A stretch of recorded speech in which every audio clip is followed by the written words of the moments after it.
آج کی رات ویسے ہی شب جمعہ ہے اور شہدائے ملت کو یاد کرتے ہوئے شہید پروفیسر سبط جعفر زیدی صاحب ایک سورہ فاتحہ.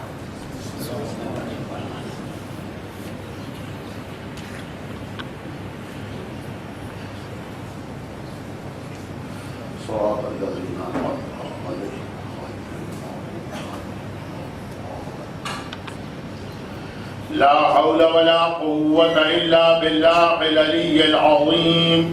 حسبنا الله ونعم الوكيل، نعم المولى ونعم النصير. أعوذ بالله من الشيطان اللعين الرجيم. بسم الله الرحمن الرحيم. الحمد لله الملك الحق المبين، قاصم الجبارين، مبير الظالمين، مدرك الحاربين، رب الشهداء والصديقين، والصلاة والسلام على الرسول النبي الأمي سيدنا المؤيد بشيرنا المصدق نذيرنا المجدد المصطفى الأمجد والمحمود الأحمد أبي القاسم محمد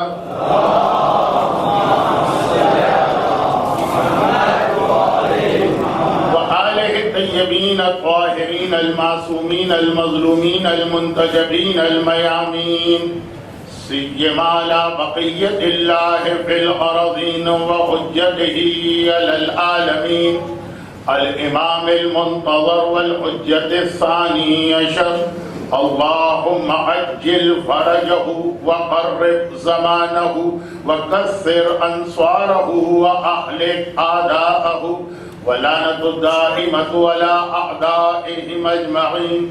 أما بعد فقد قال الله عز وجل في كتابه المبين وفرقانه المتين وقرآنه المجيد. بسم الله الرحمن الرحيم. ومن آياته أن خلق لكم من أنفسكم أزواجا لتسكنوا إليها وجعل بينكم مودة ورحمة إن في ذلك لآيات لقوم يتفكرون.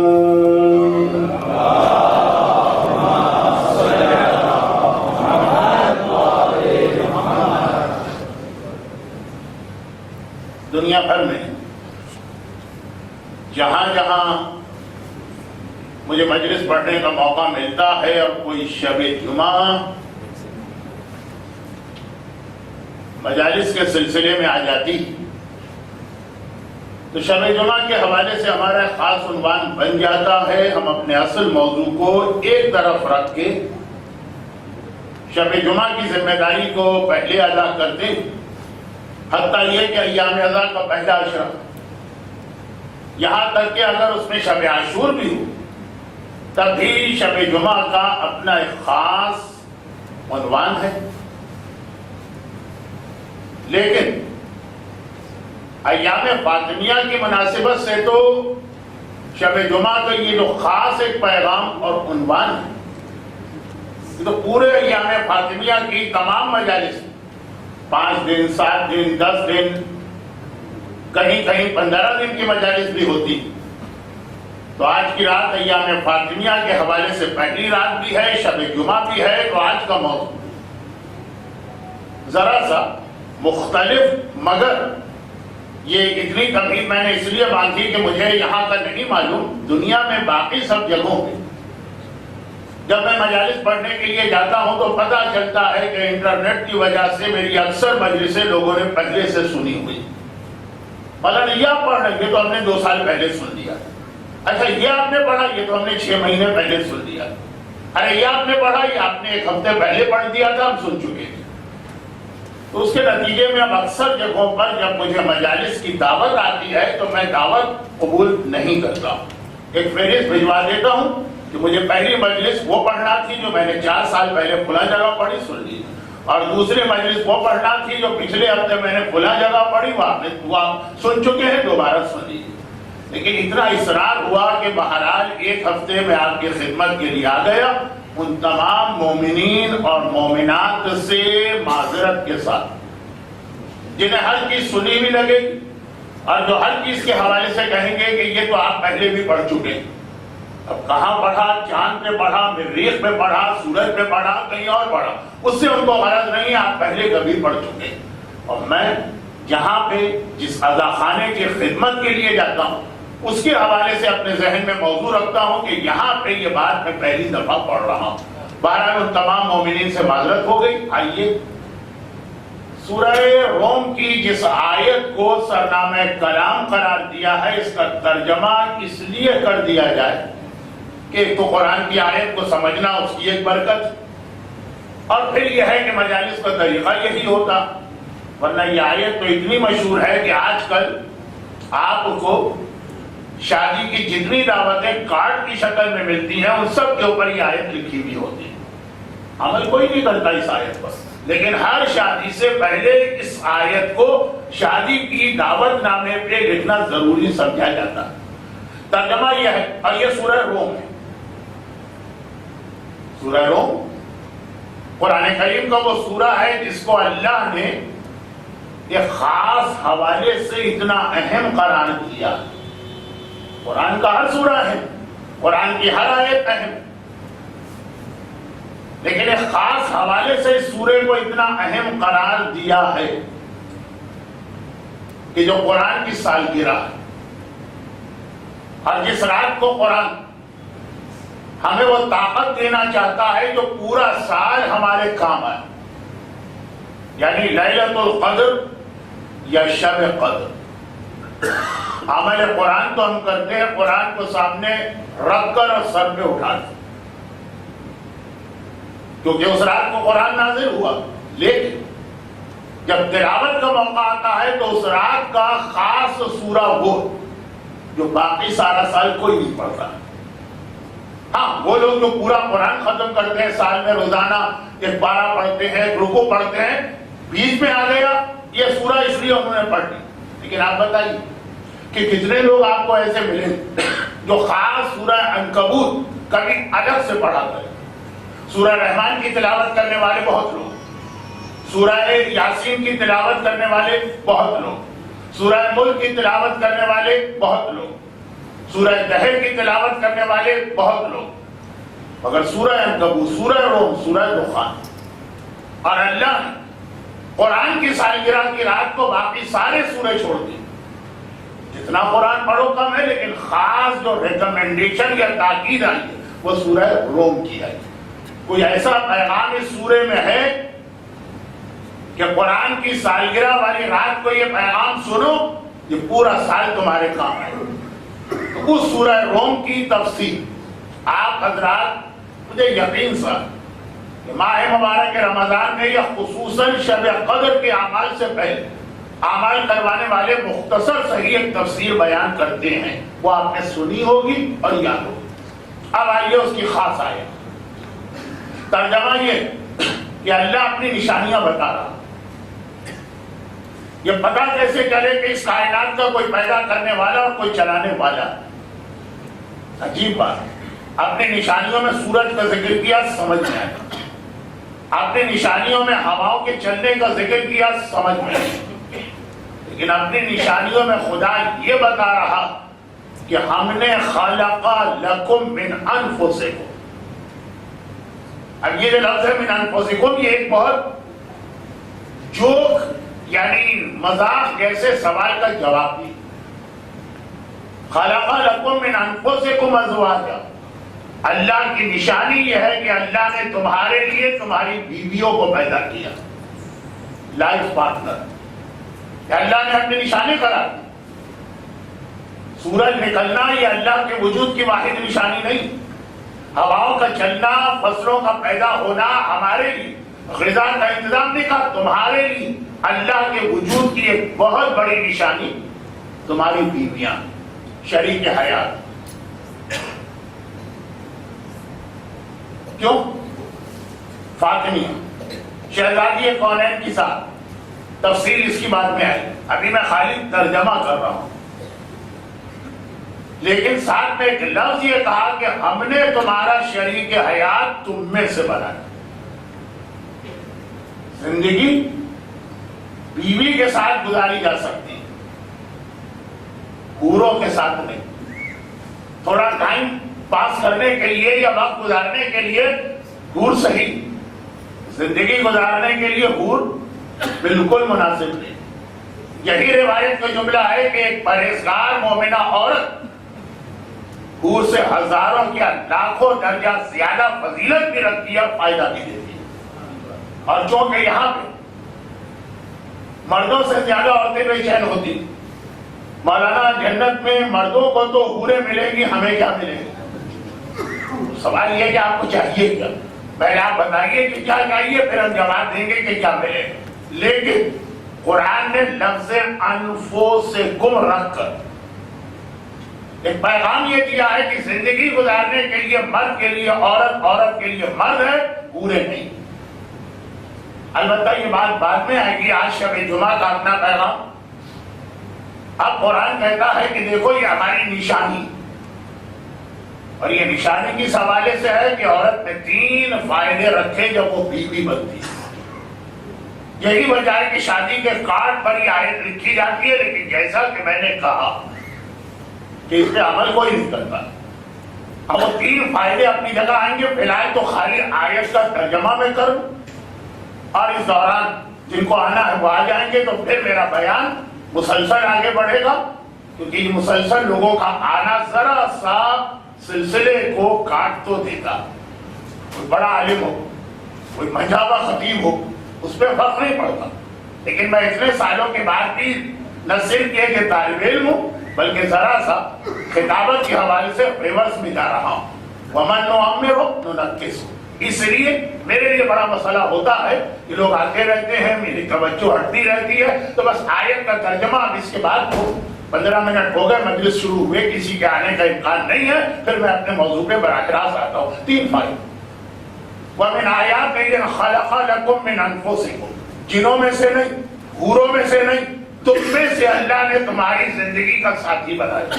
وَجَعَلَ بَيْنَكُمْ، اور اللہ نے تم دونوں کے درمیان 3 چیزیں قرار دی، مودت، رحمت، سکون۔ اب یہ 3 چیزیں ہیں جو اس قرآن کی اس آیت شادی شدہ یا ازدواجی زندگی کا خلاصہ۔ خلق من انفسکم ازواجا لتسکنوا الیہ، نمبر 1 سکون، وجعل بینکم مودہ، نمبر 2 مودت، والرحمہ، نمبر 3 رحمت۔ بس اب اس کے بعد قرآن اختتام پہ پہنچا کہ غور و فکر کرنے والوں کے لیے اس میں ہماری بڑی نشانیاں۔ آئیے آیت کے ترجمے کے بعد موضوع کو یہیں پہ روکتے ہوئے آج کی شب جمعہ کے پیغام پہ بات شروع کی جائے، پھر یہ تینوں باتیں شاید آج ہی کی مجلس کے آخر میں یا شاید کل سے آپ کے سامنے شہزادی کونین کی شہادت کی ان مجالس کے حوالے سے آنے لگے۔ بس محمد وآل محمد،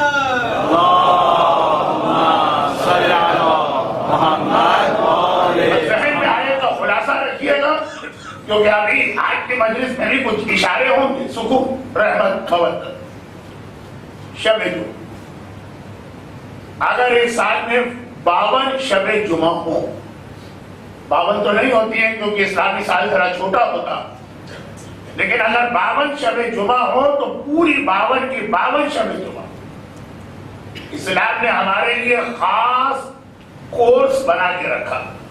ہفتے میں 6 دن تم نے اپنی مرضی کے گزارے، وقت کو ضائع کیا، جیسا تمہارا دل چاہا تم نے زندگی گزاری۔ کم از کم آج کی رات تمام دنیاوی چیزوں کو ایک جانب رکھتے ہوئے ان 3 باتوں پہ غور کرنا، اور یہ تینوں باتیں تمہارے اپنے فائدے کی ہیں۔ گرچہ سورہ روم سے پہلے سورہ عنکبوت میں بھی قرآن پوری شریعت کے حوالے سے پیغام دے چکا، وَمَنْ جَاهَدَ فَإِنَّمَا يُجَاهِدُ لِنَفْسِهِ، جو راہ خدا میں کوئی کوشش کرتا ہے تو کیا اللہ کو کوئی فائدہ دے رہا؟ فائدہ تمہارا ہی، تمہاری داڑھی رکھنے سے اللہ کو کچھ نہیں ملے گا، جو ملے گا تمہیں ملے گا۔ تمہارے حجاب کرنے سے اللہ کو کچھ نہیں ملے گا کہ اگر تم نے حجاب کر کے یہ سمجھا کہ اللہ نے کوئی احسان کر دیا، فائدہ تمہارا ہی۔ تمہاری نمازیں اللہ کو کچھ نہیں دلوا رہی، حدیث قدسی اگر تمام جن اور انس مل کر میری اطاعت کرنے لگے تو جو میرا رتبہ ہے اس میں جو کے دانے کے برابر اضافہ نہیں ہوگا، اور اگر تمام جن اور انس مل کر میری معصیت کرنے لگے طے ہو جائے آج تمام انسانوں میں کہ ایک بھی حکم خدا نہیں ماننا، 24 گھنٹے گانا سننا، ہر وقت شراب کے نشے میں غرق رہنا، ہر وقت بھی غیبتیں کرنا، ہر وقت بھی حجابی کو اختیار کرنا، پروردگار کہہ رہا ہے تو جو میرا رتبہ ہے جو کے دانے کے برابر کمی نہیں آئی۔ جو کر رہے ہو اپنے لیے کر رہے، ہر نیکی کا فائدہ بھی تمہارے لیے، ہر گناہ کا نقصان بھی تمہارے لیے۔ یہ تو سورہ عنکبوت کا وہ پیغام جس کو اس حوالے سے بھی سنیے کہ شب قدر سورہ عنکبوت کی رات، مگر شب قدر کی بات نہیں ہے، شب جمعہ کی بات۔ یہ 3 پیغام تمہارے لیے۔ پہلی بات شب جمعہ، دعا کی قبولیت کی رات، پورے 52 کے 52 شب جمعہ۔ کوئی ایسا انسان ہے جسے دنیا میں مصیبتیں اور پریشانیاں نہ ہو، جس کے لیے ہر وقت کوئی ٹینشن یا پرابلم نہ ہو؟ کہیں جان کا مسئلہ، کہیں عزت کا مسئلہ، کہیں مال کا مسئلہ، کہیں جاب کا مسئلہ، کہیں کاروبار کا مسئلہ، کہیں اولاد کا مسئلہ۔ ہر وقت انسان نہ صرف یہ کہ محتاج، بلکہ اس طرح محتاج ہے کہ صادق آل محمد امام جعفر صادق علیہ الصلوۃ والسلام فرماتے ہیں کہ لعنت ہے، لعنت ہے، لعنت۔ اچھا، بہت سارے الفاظ ایسے ہیں کہ عربی میں اس کا مطلب کچھ اور ہے، اردو میں مطلب کچھ اور ہے۔ اردو میں تو لعنت ہمارے یہاں تقریباً ایک طرح گالی کے برابر اس کا رتبہ ہو گیا۔ عربی میں یہ گالی کے معنوں میں نہیں، عربی میں لعنت ایک خبر کہ رحمت خدا سے دور ہے۔ اردو میں سے گالی کے معنی ہے تو آپ قرآن اور حدیث عربی میں پڑھیے، اردو میں نہیں۔ رحمت خدا سے دور ہے، رحمت خدا سے دور ہے، رحمت خدا سے دور۔ وہ انسان جس پہ 40 انسان مومن، وہ مومن جس پہ 40 دن گزر جائے اور اسے کوئی پریشانی اور مصیبت کا سامنا نہ کرنا پڑے۔ اگر مومن ہے تو ہر 40 دن میں ایک نہ ایک پریشانی کا اسے سامنا کرنا پڑے، اور یہ آدمی جس کے گھر میں کوئی پریشانی 40 دن نہیں آئی، اتنا دور ہے رحمت خدا سے کہ رحمت للعالمین اس کے گھر میں ایک لمحے ٹھہرنے کو تیار نہیں۔ انٹرنیٹ پہ مجالس سنے ہوئے لوگوں کو انڈے والا واقعہ یاد آ گیا ہو، لیکن جنہوں نے انٹرنیٹ پہ مجالس نہیں سنی ان کو سنا بھی۔ مومن آئے، یا رسول اللہ میرا بہت دل چاہتا ہے کہ ایک دن آپ کے برکت والے قدم میرے گھر میں آئے، میں آپ کی دعوت کرنا چاہتا ہوں۔ مومن کی دعوت اگر اس کے اندر کوئی ضمنی نقصان نہیں، ایک تو وہ ہے کہ آپ کو بلائے گا دعوت پہ اور فکس گیدرنگ میں آپ کو بٹھا دے گا، اس کی دعوت کا ثواب لے کہ اللہ کی ناراضگی۔ ایک مومن تو وہ ہے کہ بلائے گا دعوت پہ اور مال حرام آپ کو کھلا دے، اس کی خوشی کا خیال کرے کہ خالق کی ناراضگی کا خیال کرے۔ وہ دعوتیں تو خیر چھوڑی، وہ کوئی نہیں چھوڑتا۔ بھائی آپ بنا شادی میں دوڑے دوڑے کیوں چلے جا رہے ہیں؟ کیا آپ کو نہیں پتا کہ وہاں میوزک، کیا آپ کو نہیں پتا کہ وہاں پہ حجابی؟ کیا کرے مولانا، بہن کی بیٹی کی شادی، یہ بہن زیادہ اہم ہے کہ وہ اللہ؟ خیر یہ ساری باتیں تو آپ سنتے رہتے ہیں، موقع ملا تو ایک جملے میں نے دہرا دیا۔ مگر جہاں اس قسم کا کوئی مسئلہ نہ ہو، مومن کی دعوت قبول کرنا نہ صرف یہ کہ بہت زیادہ ثواب لاتا، بلکہ ہندوستان اور پاکستان کے کئی علاقوں میں تو ایک حدیث، اچھا دیکھیے اپنے کام کی حدیث سے لوگوں کو بہت یاد رہتی ہے، ایک حدیث اتنی زیادہ لوگوں کو یاد ہے کہ اس کی وجہ سے رجب و شعبان میں بہت سے لوگ روزہ رکھتے ہیں۔ اب چونکہ آپ تو بہرحال حجت الاسلام مولانا ہاشم جعفری صاحب کے تربیت یافتہ مومنین، تو آپ کو تو وہ ایک مسئلہ معلوم ہے، لیکن ابھی بھی ہمارے یہاں بہت سے لوگوں کو یہ مسئلہ نہیں پتا کہ جس انسان پہ ایک بھی قضا روزہ باقی ہے وہ سنتی روزہ نہیں رکھ سکتا۔ ہاں البتہ رکھ سکتا ہے اس طرح سے کہ قضا روزہ رکھے اس کو اس پورے سنتی روزے کا ثواب مل جائے گا، جس کو بہت ہی عوامی زبان میں کہتے ہیں کہ ایک ٹکٹ میں دو مزے، ہم خرما و ہم ثواب۔ 13 رجب کے روزے کا دل چاہ رہا ہے لیکن قضا روزہ، خواتین میں تو ہر سال کچھ روزے قضا ہوتے ہیں۔ اب اگر حجت علی صاحب مولانا ہاشم جعفری صاحب کا تربیت یافتہ مجمع نہ ہوتا تو 10 منٹ تو میں اس مسئلے کی تفصیل میں چلا جاتا، کوئی ضرورت نہیں۔ لیکن قضا روزہ 13 رجب کو رکھیے، 13 رجب کا بھی ثواب ملا اور قضا کا بھی۔ ہاں صرف ایک فرق پڑا، وہ کیا؟ رجب و شعبان۔ اب میں تو کراچی کے جس محلے میں رہتا تھا رضویہ سوسائٹی، وہاں تو لوگ روزہ رکھتے ہی اس لیے ہیں کہ 1.5 گھنٹے کے روزے کا ثواب کتنا، یہ روزہ 1.5 گھنٹے کا کب سے ہونے لگا؟ کہا کہ جب سے مومنین گلی کے اندر پان لے کے کھڑے ہوتے ہیں، جو گھر سے نکلے گا چھٹ سے اس کو پان پیش کرتے ہیں۔ کیوں؟ کہا کہ یہ حدیث تو بہت مشہور ہے کہ اگر تم نے روزہ رکھا اور مومن تمہیں دعوت دے تو اس کی دعوت قبول کرو، اپنا روزہ توڑ لو اس کا دل نہ توڑنے کو۔ ٹوٹے ہوئے روزے کا ثواب 70 گنا زیادہ ہے ثابت روزے سے۔ اچھا دیکھیں یہ ساری حدیثیں مگر غلط جگہ استعمال کی جا رہی، تو اب میں تفصیل میں اس لیے نہیں جاتا کہ شب جمعہ کا اپنا پیغام ہے، مگر وہ ایک جملہ کہ 13 رجب 3 شعبان 15 شعبان 18 ذیلحج غدیر ہو کہ مباہلہ ہو کہ ولادت امام کی تاریخ ہو کہ شب برات، قضا روزہ رکھیے، دونوں کا ثواب ملے گا۔ لیکن قضا روزے کے لیے وہ حدیث نہیں ہے کہ اگر قضا روزہ آپ نے رکھا اور کسی مومن نے پان پیش کر دیا یا کسی مومن نے کھانے کی چیز پیش کر دی تو اب روزہ توڑنے کا ثواب زیادہ۔ وہ سنت روزے کے لیے، قضا کے لیے نہیں۔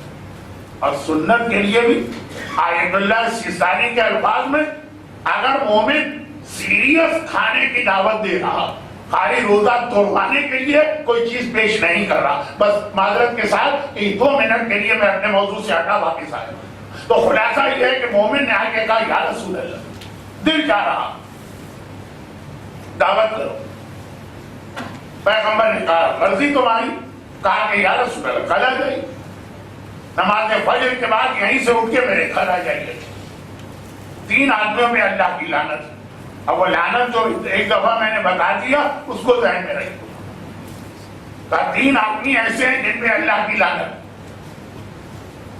اب آج کے مجلس کا خلاصہ لعنت والی حدیثیں میری زبان پہ آ رہی، آپ کہیں گے مولانا پڑھ کے کیا گئے، صرف لعنتیں بھیج کے گئے۔ اب یہ مولانا نہیں، اللہ کا رسول لعنت پہ گرا، اکیلا کھانے والا، اکیلا سونے والا، اکیلا سفر کرنے والا، تاکہ یہ 3 آدمی ایسے ہیں جن پہ اللہ کی لعنت۔ تو پہلی چیز چنانچہ اس نے کہا یا رسول اللہ لیکن اکیلے نہیں، اکیلے یہ 2 4 5 اصحاب ہیں، ان کو بھی ساتھ لے آئیے۔ صبح کا وقت اللہ کے رسول نماز ختم سیدھے اس کے گھر میں پہنچی، صحن میں اس نے بٹھایا۔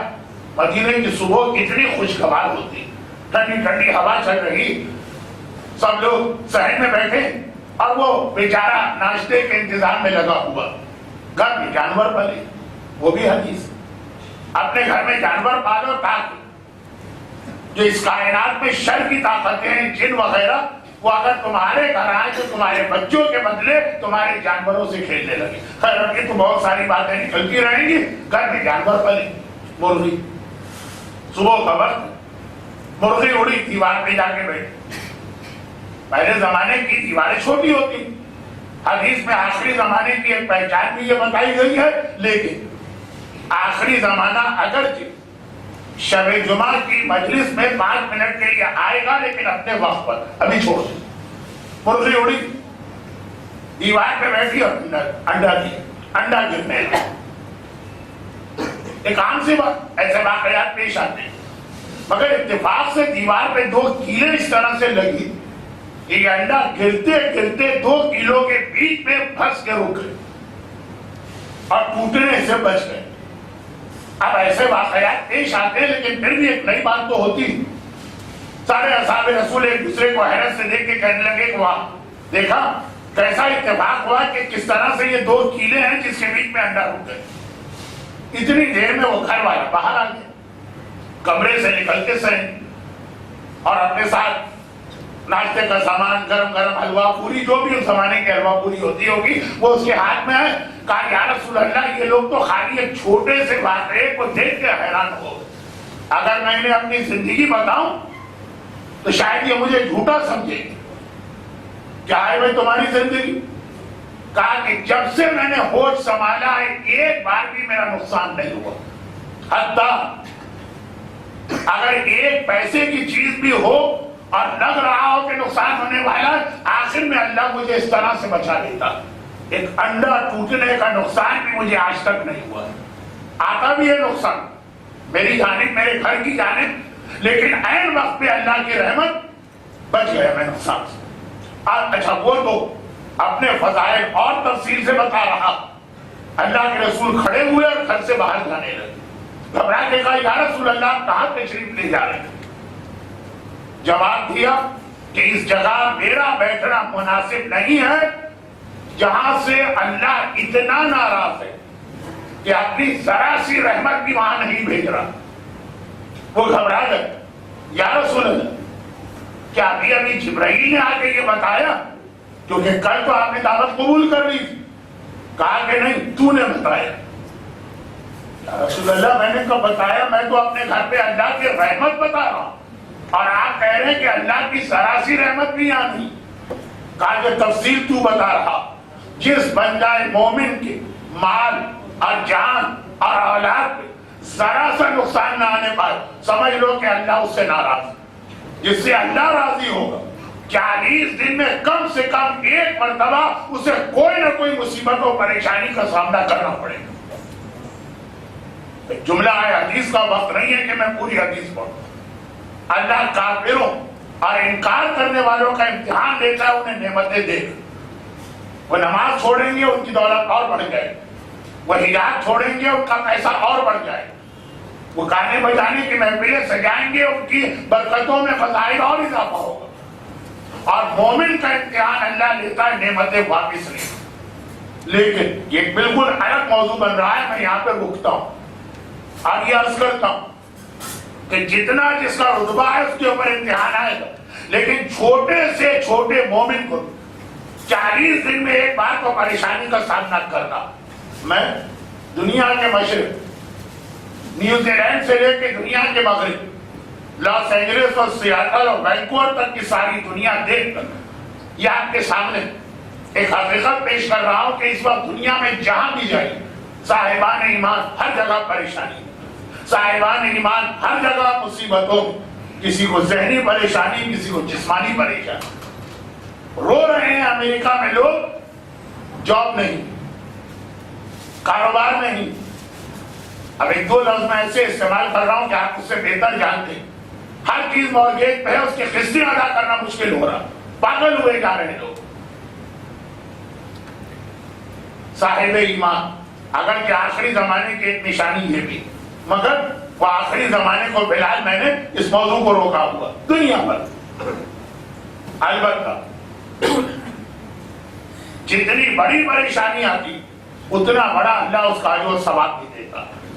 اگر کسی پہ اللہ نے مال کا امتحان ڈالا اس کا ایک ثواب، اور اگر کسی پہ اللہ نے جان کا امتحان ڈالا اس کا ثواب اس سے زیادہ، اور اگر کسی پہ اللہ نے اولاد کا امتحان ڈالا اس کا ثواب اس سے زیادہ. مرنا ہر ایک کو ہے، لیکن ایک ہے اپنے بستر کے اوپر معلوم ہوا فلاں کو کینسر ہے، تکلیف میں ایڑیاں رگڑ رگڑ کے مر رہا، یعنی آرام سے مر رہا. اور ایک ہے کہ راہ خدا میں اپنا خون دے کر اپنے خون کو اس خون سے ملا رہا ہے جو کربلا میں پاک و پاکیزہ خون بہایا گیا. شہادت، اور خاص طور پر شہید سبت جعفر زیدی صاحب قبلہ جیسی اہم شخصیت کی شہادت. البتہ یہ لفظ میں استعمال کر رہا ہوں اپنے ماحول کے اعتبار سے، ورنہ اصل شہادت تو وہ ہے جو اکبر کو ملی، اصل شہادت تو وہ ہے جو عباس کو ملی، اصل شہادت تو وہ ہے جو زینب کے بیٹوں اور محمد کو ملی، اور سب سے بڑی شہادت تو وہ ہے کہ جو فاطمہ بلال حسین نے میدان کربلا میں دی. لیکن کتنے خوش قسمت ہیں یہ لوگ، کتنے خوش قسمت ہیں یہ لوگ جن میں آج شہید سبت جعفر کا خون بھی شامل ہو گئی. خوش قسمت ہیں کہ بجائے اس کے کہ اپنے گھر میں بستر کے اوپر موت پاتے، مومن کی بستر کی موت کا بھی ایک رتبہ، لیکن یہ والی شہادت کہ نہ صرف یہ کہ اس کا خون سرکار سید الشہداء کے پاک و پاکیزہ خون سے مل گیا، تو غلام حبشی کربلا میں شہید ہوتا، حسین زمین کربلا میں بیٹھ کے اس کے سر کو اپنی گود میں لیتے اور اس انداز سے دعا کرتے کہ جب میرا آقا سجاد شہداء کے لاشیں دفن کرنے آیا تو ہر شہید کے لاشے کو پہچاننے میں پریشانی ہو رہی، کیونکہ لاشا یا چہرے سے کوئی پہچانا جاتا ہے سب کے سر کاٹے گئے، یا لباس سے ذرا پہچان ہوتی ہے لباس سب کے لوٹ لیے گئے، مگر جان کے لاشے کو پہچاننے میں کوئی پریشانی نہیں ہوئی۔ دعا یہ آقا حسین نے ایسی دی کہ اپنی گود میں جان کے سر کو رکھ کے کہا کہ اللہم طیب ریحہ، خدا بندہ اس کو شکایت ہے نا کہ اس کا پسینہ بدبودار، خدا بندہ اس کے جسم سے جو خوشبو جو اسمیل آتی ہے اسے طیب پاک و پاکیزہ بنا۔ پورا میدان کربلا 3 دن تک مہک رہا تھا۔ اکبر کی خوشبو سے تو سمجھ میں آتا ہے، جون کی خوشبو راہ خدا۔ ذرا بدرا سے گزارش یہ ہے کہ تھوڑا سا آگے آ جائیے، اب جو لوگ آ رہے ہیں سیڑھیاں چڑھ کے ان کو جگہ نہیں مل رہی ہے، پورا مجمع کراس کرنا پڑ رہا ہے، میں بھی ڈسٹرب، ادھر بہت جگہ ہے، ادھر بہت جگہ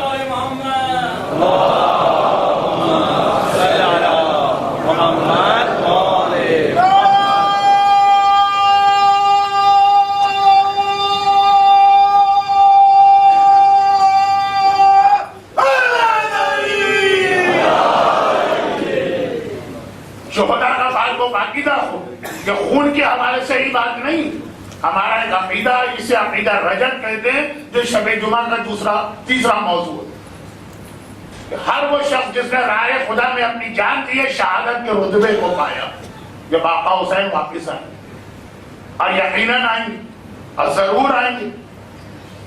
یہ عقیدہ رجب کے زمانے میں صاحبان ایمان کے لیے بھی مشکل عقیدہ ہوگا۔ مولانا یہ تو ہم نے آج تک نہیں سنا، آپ نے کہاں سے پڑھ دی؟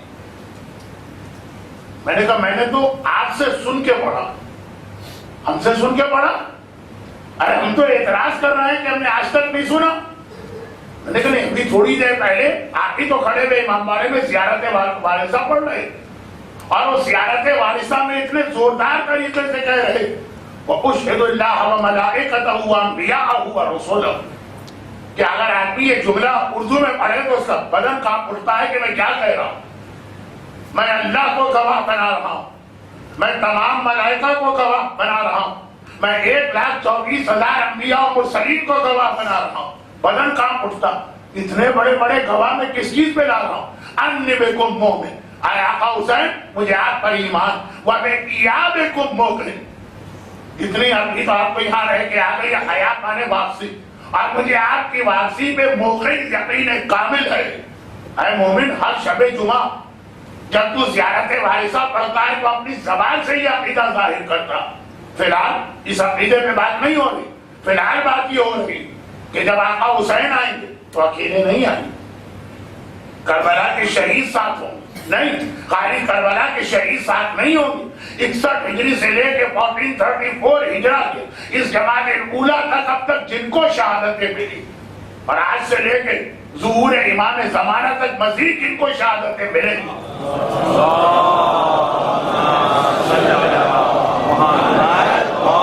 سب آقا حسین کے لشکر میں آئیں۔ یاد رکھیے کہ دین اہل بیت کا تقاضا، دین اہل بیت کا طریقہ یہ نہیں ہے کہ ہم کسی کے شہید ہونے پہ افسوس کرتے، ہم زندہ رہنے پہ افسوس کرتے، مرنے پہ افسوس نہیں کرتے۔ وہ بھی زیارت وارثہ میں آپ کا فکرہ فَيَا لَيْتَنِي كُنْتُ مَعَكُمْ فَأَفُوزَ مَعَكُمْ، اے کربلا والوں کاش میں تمہارے ساتھ ہوتا تو جو کامیابی تم نے حاصل کی وہ کامیابی میں حاصل کرتا۔ کربلا والوں کی کامیابی کیا؟ گلے کٹتے۔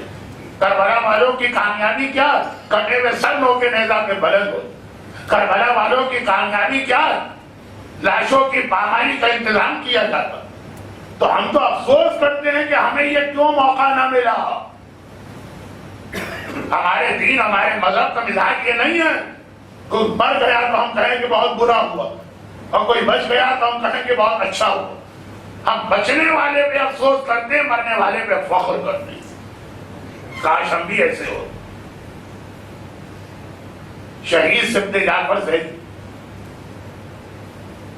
شہدائے کربلا کے ساتھیوں میں شامل ہو گئے. فیاض حیدری وہ بھی زندگی بھر کہتے رہے, ہم بھی کہتے رہے, ہم میں سے اکثر کہتے رہتے, انہیں موقع نہیں ملتا. انہوں نے جو کہا پروردگار نے ان کی دعا کو اس انداز سے قبول کیا. جو کہ میرے بہت پرانے تعلقات اور کئی علمی مسائل پہ ہماری آپس کی بحث بھی ہوا کرتی, لیکن ملت جعفریہ کا ایک ایسا نقصان, ہم یہ کبھی نہیں کہتے کہ یہ نقصان ایسا کہ یہ خلا کبھی پر نہیں ہوگا, نہیں, تشیعوں کا یہ مزاج ہی نہیں. لیکن بہرحال خوش قسمت ہے. شاعری میں بھی کہتے رہے کہ میرے غسل میت کو غسل نہ کہنا, یہ تو محبوب سے ملاقات کی تیاری ہو رہی ہے. میرے کفن کو کفن نہ کہنا, کہنے والے بہت ہیں, لیکن کس انداز سے اللہ پورا کر کے دکھاتا, پورے سچے دل کے ساتھ کہا جائے تو یہ نہ پہلی قربانی ہے نہ آخری قربانی ہے. اب یہاں روک کے بہت احتیاط کے ساتھ ایک حدیث اس لیے پڑھوں کہ وہ شب جمعہ کا ہمارا دوسرا عنوان بنے گی, اور موجودہ حالات کے اندر کچھ لوگوں کے ذہن ابھرنے والے ایک سوال کا جواب بھی اس میں آ جائے گا.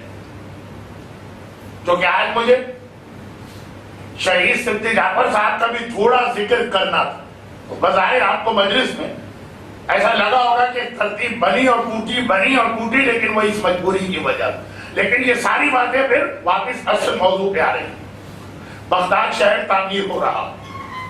منصور دوانقی نے اپنے زمانے میں جس کو بھی یہ ٹھیکہ دیا تھا, جو کانٹریکٹر تھا, جو بلڈنگ کمپنی تھی, اس سے کہا تھا کہ بغداد شہر تو بنا رہے لیکن اس میں پانی استعمال نہ کر. بغیر پانی کے بلڈنگ مٹیریل یا گارا بن نہیں سکتا. پانی ہو یا کسی بھی قسم کا کوئی لیکوڈ ہو. اس نے گھبرا کے کہا تو پھر یہ شہر کیسے بنے؟ کا انتظام میں کروں. مدینہ منورہ پہ حملے ہوتے, وہ سادات سید آج بھی قابل احترام ہے, لیکن آج کسی کی 15ویں پوچھتا ہے, کسی کی 16ویں پوچھتا ہے, کسی کی 20. اس وقت خود امام یا امام کا بھتیجا ہے, یا امام کا بھانجا ہے, یا امام کے بھتیجے کا بیٹا, فوج آتی ہے ظالم کی, گرفتار کر کے لے جاتی ہے.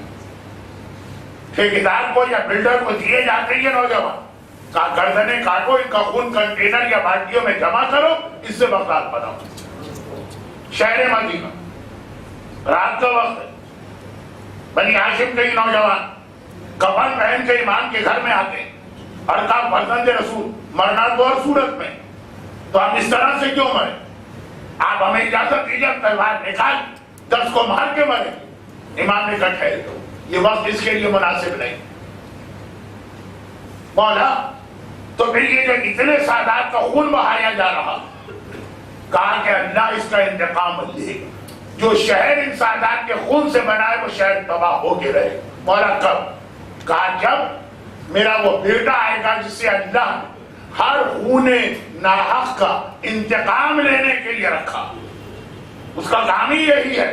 کل صبح آپ دعائے ندبہ پڑھیں اور بار بار یہ جملہ کہیں, کہاں انبیاء کے خون ناحق کا بدلہ لینے والا, کہاں الدم المقتول میں کربلا کے خون ناحق کا بدلہ لینے والا, کہاں امامزادوں کے خون کا بدلہ لینے والا. کس کو یاد کر رہے ہیں؟ کہاں ہے؟ کہاں اس امام کہ جس کو یاد کرنا. ویسے ہی ہر شہادت کے موقع پہ ہماری ذمہ داری ہے شب جمعہ کا دوسرا پیغام. پہلا پیغام شب جمعہ دعا کی رات, دوسرا پیغام شب جمعہ اپنے ایمان کو خاص طور پہ یاد کرنے کی رات. یہ مطلب نہیں کہ 6 دن آپ امام کو یاد نہ کریں, شیطان کو یاد کریں اور 7ویں دن امام کو یاد کریں. نہیں, ہر دن یاد کرنا ہے, لیکن آج زیادہ یاد کرنا, کیونکہ ایسی ہی ایک شب جمعہ ہو جس کے آخر میں امام تشریف لائے. وہ یہی شب جمعہ کیوں نہ ہو جائے. کہا کہ یہ مومن کی دعا کی طاقت. اگر مومن چاہے تو آنے والے امام کو جسے اللہ نے لکھ دیا ہے کہ 500 سال بعد آنا ہو, اسی رات کو ظاہر کروا سکتا. آقا حسین کی حدیثیں پڑھنے کا وقت نہیں. آج کی رات کا دوسرا موضوع ہے امام کو یاد کرنا. عام حالات میں اور جب یہ شہادتیں ہو رہی، جب ہمارے اتنے علماء، اتنے لائر، اتنے پروفیسر، اتنے انٹلیکچوئل، ہر مومن اپنی جگہ قیمتی، ان کا خون ناحق بہ رہا، امام کو زیادہ یاد کرنا۔ مگر یہاں پر جو پہلا جملہ میں نے کہا، جو دوسرا جملہ میں نے کہا، یہ آپس میں مل گئے۔ پہلا جملہ یہ کہا آج کی رات شب دعا، ہر مومن کو پریشانی، اللہ امتحان لے گا 40 دن میں ایک بار، مگر کوئی طریقہ بھی ہے اس سے بچنے کا، دعا۔ دعا کے ذریعے آپ بڑی سے بڑی اپنی پریشانی دور کرا سکتے ہیں، جان مال عزت ہر چیز۔ آج کی رات، بھائی آج کی رات شاعر لوگ کہتے ہیں اللہ تو وہی اللہ ہے، شب جمعہ اس کو پکارو کہ بدھ کو پکارو، جی ہاں وہی اللہ، مگر شب جمعہ اللہ ہماری آواز کو زیادہ سنتا۔ بھائی دیکھیے ایک ہی اللہ جو آپ کے گھر میں بھی ہے، جو مکے میں بھی، مگر گھر کی دعا کے مقابلے میں مکے کی دعا زیادہ قبول، اور عام راتوں کی دعا کے مقابلے میں شب جمعہ کی دعا زیادہ قبول۔ تو پریشانی آئیں گی دعا کے ذریعے ہوگی۔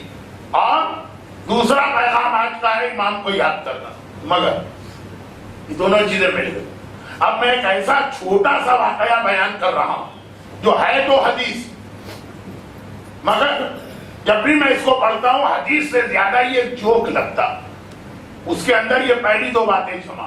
پہلی بات جو کہ بہت آدھا مجمع کافی دیر سے آیا، پہلی بات یہ تھی کہ ہر مومن کو ہر 40 دن میں ایک بار کوئی نہ کوئی امتحان تو دینا ہی دینا، لیکن خالی اللہ امتحان نہیں لیتا، اللہ نے اس کا علاج بھی بتایا، حل بھی بتایا، سلوشن بھی بتایا، وہ ہے دعا۔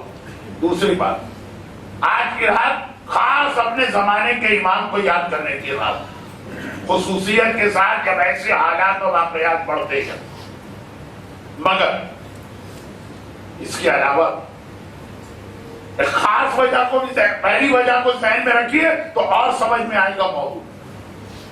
پہلی وجہ کیا ہے؟ میں نے بہت پڑھ دیا اس کو، اس لیے بہت ہی مختصر جلدی مکمل کرنا۔ بنی اسرائیل کا ایک نوجوان 3 بڑی پریشانیوں میں گھرا ہوا، انٹرنیٹ، مجلس نمبر فلاں، مجلس نمبر فلاں، مجلس نمبر فلاں، ان مومنین سے اب میں بات نہیں کر رہا ہوں۔ یہ بھی ہر ایک جملہ نہیں سمجھا ہوگا، جو شروع سے بیٹھے وہ سمجھے ہوں۔ 3 بڑی پریشانیاں، اور تینوں ایسی کہ راتوں کی نیند اس کی اڑ جاتی۔ پہلا یہ کہ اس کے گھر میں غربت، کھانے کو کچھ نہیں، ساری کوشش، ساری محنت، سب کچھ کر رہا، روزانہ پاکل۔ لیکن یہ بھی ایک بہت بڑا امتحان ہے۔ اگر آپ کے سامنے کہا جائے کہ فلاں آدمی کا بیٹا مارا گیا اور فلاں آدمی کا جاب چھوٹ گیا، تو آپ کہیں گے کہ مولانا مذاق کر رہے ہیں، اس بیٹے کی موت کے موقع پہ آپ نے جاب کی بات ہی کیوں کی؟ لیکن پیٹ کی مار بہت بری مار ہوتی۔ بیٹے کی موت تو ایک بار ہو گئی، پیٹ کی موت تو روزانہ ہوتی۔ لولا رحمت ربی علی فقراء امتی کاد الفقر وان یکون کفرا، یہ پیغمبر کی حدیث۔ اگر اللہ کی خاص رحمت میری امت کے فقیروں میں نہ ہوتی تو غربت آدمی کو کافر بنا دیتی۔ یہ کفر تک لے جانے والا راستہ ہے۔ بیٹے کی موت کفر تک نہیں لے جاتی، جذبات طاقتور ہو جاتا۔ جا کے دیکھیے جن گھروں میں شہادتیں ہوئی ہیں ان گھروں میں ایمان اور بڑھ گیا، جن محلوں میں شہادتیں ہوئی ہیں ان محلوں میں ایمان اور بڑھ گیا، جن شہروں میں شہادتیں ہوئی ہیں ان شہروں میں ایمان اور بڑھ گیا۔ لیکن یہ پیٹ کی مار آدمی کو کافر بنا دی۔ کتنی عورتیں ایسی ہیں دنیا میں جو صرف اس لیے حجاب اتارتی ہیں کہ ان کو جاب چاہیے، کتنے نوجوان ایسے ہیں جو صرف اس لیے داڑھی شیو کرتے کہ انہیں جاب چاہیے، کتنے پابند صوم و صلاۃ ایسے ہیں جن کی نمازیں چھوٹی ہیں اس لیے کہ ان کا جاب ایسا۔ بات یہ تو واجبات کی بات ہو رہی، ایک وقت میں ایمان چھوڑنا پڑتا، تو اب بنی اسرائیل کے اس نوجوان کو اتنا ہی بڑا امتحان دینا پڑ رہا، روزانہ غربت، فقر، صاحب اولاد بھی، صاحب اولاد نہیں۔ دوسرا مسئلہ اس کا یہی تھا جو ابھی میری زبان پہ غلط آ رہا، اولاد نہیں، تڑپ رہا ہے اولاد کے لیے۔ بھائی آج کی دنیا اولاد کو پسند نہیں کرتی ہے، لیکن پھر بھی اتنا کہتی ہے نا بچے 2 ہی اچھے، 2 تو ہونے چاہیے نا، اس کے اب ایک بھی نہیں،